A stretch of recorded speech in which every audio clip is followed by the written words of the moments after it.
Trump doubles tariffs on steel and aluminum, exempting only the UK.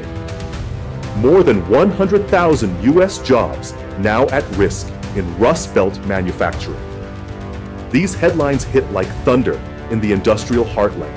With a stroke of the pen, on June 3, 2025, President Trump raised tariffs on imported steel and aluminum to 50%, shutting the door on traditional suppliers, especially Canada. Car factories slowed, food packaging lines stalled, and layoffs began rippling through towns already stretched thin. Canada, blindsided, didn't shout. Instead, it pivoted fast, and in doing so, it flooded the global market with cheaper, cleaner metal. So if the US wanted dominance, how did it end up drowning in its own protectionism? For decades, steel and aluminum flowed seamlessly across the US-Canada border. American automakers depended on Canadian aluminum for lightweight vehicle frames. Canadian skyscrapers rose with US steel beams. In 2022, Canada supplied nearly half of all aluminum and over a fifth of all steel consumed in the United States. NAFTA and later USMCA enabled this industrial integration. Prices were stable, supply chains ran like clockwork. The relationship wasn't just functional, it was foundational. But under the surface, vulnerabilities loomed. In the US, the domestic smelting industry was already weakened. Energy costs, especially in states like Ohio and Indiana, were nearly double those in Quebec and British Columbia, where hydropower kept electricity cheap. American aluminum plants operated at barely 55% capacity, while Canadian facilities ran at 95%. Despite subsidies and incentives, US producers struggled to compete. That imbalance fueled growing frustration in Washington. President Trump, returning to the Oval Office on a wave of economic nationalism, sought to correct what he saw as structural disadvantages. In June 2025, his administration doubled down, literally. Steel and aluminum tariffs leapt from 25% to 50%, hitting nearly every global supplier except the UK. Canada, previously granted exemptions, was now directly in the crosshairs. The sudden tariff surge disrupted pricing models overnight. US manufacturers relying on Canadian inputs saw costs spike, triggering a cascade of effects: project delays, suspended contracts, and early signs of job losses. But Ottawa didn't respond with equal aggression. Instead, Canada's newly elected Prime Minister Mark Carney took a different approach, leaning on trade diplomacy, green energy leverage, and a quiet but calculated redirection of exports toward Europe and Asia. The once stable foundation of North America's industrial relationship was no longer a given. It had become a fault line, Washington's Iron Wall. On June 3, 2025, in a televised ceremony surrounded by union leaders and industrial CEOs, President Donald Trump signed Executive Order number 14,789, doubling existing tariffs on imported steel and aluminum to 50%. "We will bring the metal back home," he declared. "No more free rides, no more dependency." It was vintage Trump, bold, combative, and calibrated for political impact. But beneath the sound bites was a stark reality. The US needed this policy to work. The rationale was simple but flawed. American smelters had been operating far below capacity for years. Domestic aluminum production was hampered by soaring energy prices, over 10 cents per kilowatt hour in Indiana and Pennsylvania, compared to just 4.5 cents in hydro-rich Quebec. Aging infrastructure and underinvestment made US production uncompetitive globally. The administration believed that raising tariffs would shield domestic producers from foreign undercutting, especially Canada, and revitalize the Rust Belt. The move was framed as a lifeline for thousands of jobs in steel towns that had been left behind. But economists and trade analysts sounded the alarm immediately. Studies from the Peterson Institute and the Council on Foreign Relations had long warned that protectionist tariffs in metals tend to backfire. For every job saved in smelting or forging, up to 16 jobs in downstream sectors, auto, appliances, food packaging, could be lost due to higher input costs. That warning proved prophetic. Within 2 weeks of the order's enactment, manufacturers across the Midwest reported turmoil. Ford suspended 2 shifts at its Dearborn plant. Whirlpool delayed a new appliance rollout due to stainless steel shortages. Tyson and Hormel flagged rising costs in food canning operations, citing sudden aluminum spikes. Construction firms paused steel-intensive projects as suppliers scrambled to renegotiate prices. More telling were the quiet numbers. In Ohio, over 9,000 manufacturing workers were put on reduced schedules by mid-July. In Pennsylvania, a planned $230 million investment in an EV battery facility was shelved, citing raw material instability. Meanwhile, steel prices in the U.S. climbed 28% in a single month. Aluminum followed at 24%. Suppliers who previously relied on Canadian imports had to scramble to find alternative sources, often less efficient and more expensive. Ironically, domestic producers, the intended beneficiaries, were not equipped to capitalize. Alcoa's smelters remained hampered by high energy costs. Century Aluminum filed for emergency energy subsidies in Kentucky. The hoped-for Made in America rebound stumbled almost immediately. While Trump's base applauded the move as economic nationalism, analysts began comparing it to a sledgehammer aimed at a hairline crack. Politically powerful, but structurally reckless. Canada's strategic undertow. In Ottawa, the reaction was measured, but decisive. Prime Minister Mark Carney, a former central banker with deep roots in global finance, resisted calls for direct retaliation. Instead, he convened an emergency task force focused on long-term structural repositioning. Carney's approach rested on 3 principles: don't escalate, don't isolate, and don't blink. Rather than matching Trump's aggression with tariffs of his own, Carney looked outward. Canada immediately expanded its trade channels with the European Union and East Asia. New bilateral export deals were signed with Germany, South Korea, and Vietnam, many of them for finished steel and high-purity aluminum products. At the same time, Carney fast-tracked funding to expand aluminum output in Quebec and British Columbia. A 12% increase in national smelting capacity was approved for Q3, targeting Asian demand and reinforcing Canada's role as a stable global supplier. But the heart of Carney's plan wasn't production, it was perception. While the U.S. walled itself off, Canada positioned itself as the reliable partner. A coordinated PR blitz across international trade forums painted Ottawa as calm, credible, and future-focused. The government scrapped its controversial Digital Services Tax, DST, on U.S. tech giants, signaling that it wouldn't weaponize tech policy while tensions ran high. In parallel, Canada Export Credit Agency launched a suite of financial tools, low-interest loans, long-term contracts, and shipment insurance for Canadian metal suppliers entering new markets. These measures weren't just economic, they were psychological. They signaled permanence, a way of saying, we're not reacting, we're replacing. The results spoke volumes. By late July, aluminum exports to South Korea rose 31%. Steel shipments to the EU increased 18% month over month.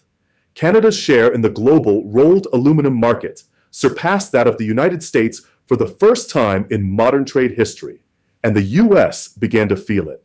German automakers operating in Tennessee and Alabama quietly shifted procurement contracts from U.S. to Canadian vendors, citing cost predictability and lower regulatory friction. Asian electronics firms with U.S. factories began routing orders through Toronto-based distributors instead of Chicago.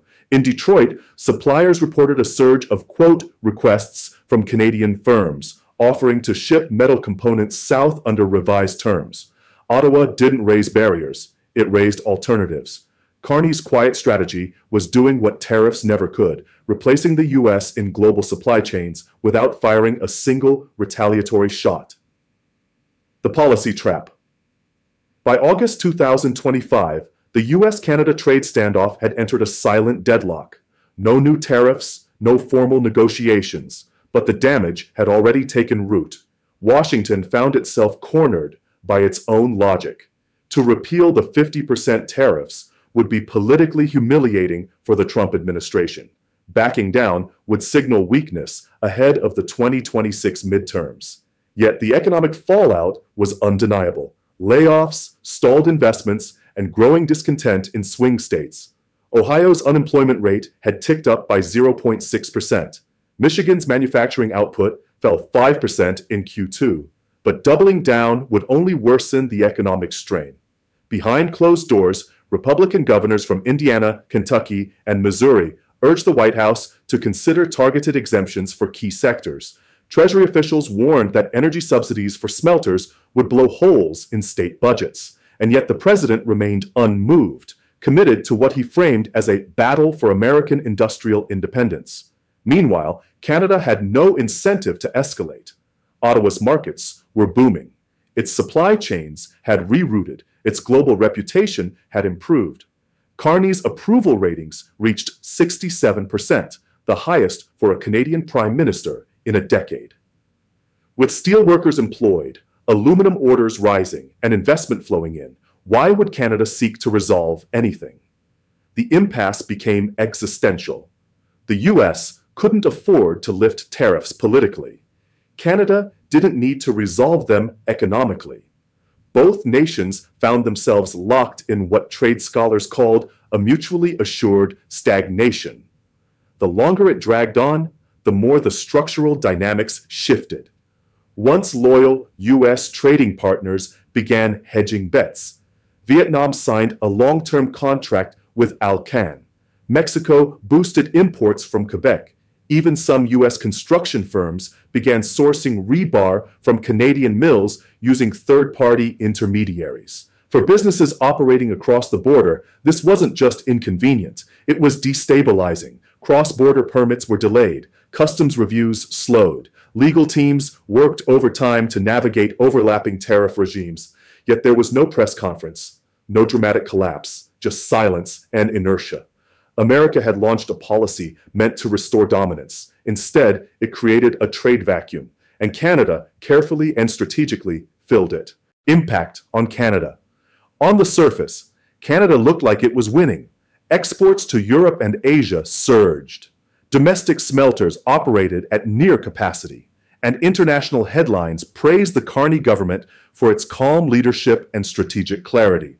But for some sectors inside Canada, the success story came with growing pains and hidden costs. Take the town of Kitimat in British Columbia, home to one of the country's largest aluminum smelters. While the plant ran hot to meet demand, the local infrastructure was stretched to the brink. Housing shortages intensified as contract workers flooded in. Rental prices spiked 22% in 6 months. Municipal services, already under strain, couldn't keep up with the influx of activity. Meanwhile, small and mid-sized businesses that relied on U.S. markets began to feel the ripple effects. Aluparts Inc., an Ontario-based supplier of precision aluminum parts for American EV factories, saw orders cut by 40% after the tariff hikes. Their U.S. clients were either shifting supply chains internally or delaying projects altogether due to input price shocks. Unlike large exporters who found new markets, smaller Canadian firms struggled to pivot. Many lacked the capital or logistical access to reorient exports toward Asia or Europe. Export insurance helped, but it didn't eliminate the cultural, regulatory, and shipping barriers of doing business in new regions. Moreover, some Canadian manufacturers had built their processes around US-made components, now subject to volatility. A company in Calgary that made food processing equipment reported a 16% cost increase for U.S. steel bolts and electronics, leading to delayed orders and thinner margins. Yes, Canada avoided direct retaliation, but it couldn't avoid the side effects of an interdependent economy breaking apart at the seams. The pain wasn't catastrophic, but for communities and businesses caught in the gap, especially those tethered to American buyers, it was a costly shift. Blowback in the United States. In the U.S., the consequences of the tariff spike were far more dramatic and far more visible. Start with Michigan. Once the industrial crown jewel of America's auto sector, the state became the epicenter of the backlash. GM halted construction on a $500 million expansion plant in Flint, citing uncertainty in aluminum pricing and potential supply delays from Canadian vendors. Over 1,200 projected jobs vanished before the first brick was laid. In Pennsylvania, small fabrication shops reported metal cost increases of 30% since June. Many couldn't absorb it. One Pittsburgh-based appliance frame maker laid off 45% of its workforce and filed for restructuring protection in August. Its largest buyer, a national appliance chain, had switched to a Canadian supplier by July, using Mexican assembly plants to bypass U.S. duties. The Midwest was hit hardest. The states that Trump aimed to protect, Ohio, Indiana, Wisconsin, saw manufacturers pause hiring, freeze wage increases, or move operations abroad. In some towns, the steel mills that reopened during Trump's first term now sat idle again, not due to foreign dumping, but due to a collapse in downstream demand. And it wasn't just jobs. Investment dried up. In the quarter, following the tariff spike, capital expenditures in the industrial sector dropped 9%, according to the U.S. Chamber of Commerce. International investors, wary of policy instability, redirected funds to Canada, Australia, and Germany, markets seen as safer for long-term supply chain bets. Consumers also paid. Aluminum-based packaging led to higher prices in canned food and beverages. Steel-based goods like refrigerators, grills, and construction hardware saw noticeable hikes by late summer. The Federal Reserve's regional reports noted inflationary pressure specifically tied to metals in at least 5 districts. Yet despite the mounting evidence, the White House stayed its course. For voters in manufacturing-dependent districts, the narrative of protectionism was beginning to unravel. The promise of revival was now eclipsed by the reality of retreat. Two neighboring giants, bound by geography and history, now stand divided by policy and pride. The United States, in a bid to shield its industries, may have weakened the very foundation of its economic engine. Canada, once caught in the crosshairs, has emerged more agile, yet not untouched by the storm. What began as a tariff adjustment spiraled into a continent-wide reckoning. Supply chains frayed, jobs disappeared, trust eroded, and in the void, new alliances formed, new routes opened, and a new reality emerged, one where stability, not strength, defined power. Yet neither nation can fully thrive in isolation. The question now isn't who won the trade fight, but what was truly lost in trying to win it alone. In the race to shape the future, will North America win together or fail apart trying to go it alone? Are you American or Canadian? Share your story and perspective below.